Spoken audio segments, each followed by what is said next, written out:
Топло време со температура до 31 степен најавуваат метеоролозите за празничниот ден 1 мај, попладне на облачување. Од УХМР информира дека времето на 1 мај ќе биде претежно сончево со мала до умерена облачност во попладневните часови, ќе има услови за локален развој на нестабилна облачност, проследена со краткотроен пораен дожд и грмежи.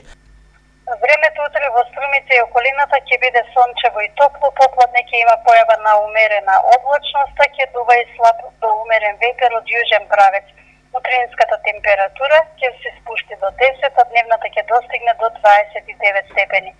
Слично време ќе има и во целиот југоисточен регион, значи сончево, топло, со умерена облачност во попладневните часови, а нешто поголемо на облачување со услови за краткотраен дожд ќе има во планинските делови од овој регион.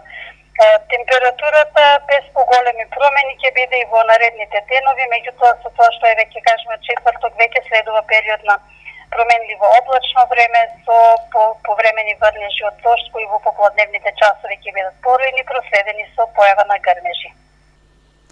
Градот е речиси празен. Се прават и последните припреми на граѓаните. 1 мај да го празнуваат на отворено. Најчестите места каде струмичани ќе празнуваат за денот на трудот се Дојран, Сувилаки, Банско, Цареви Кули, а многумина заминаа и во соседните земји, Грција и Бугарија. За сега нема најавено ниту еден мирен протест во општина Струмица од страна на синдикатот за правата на работниците.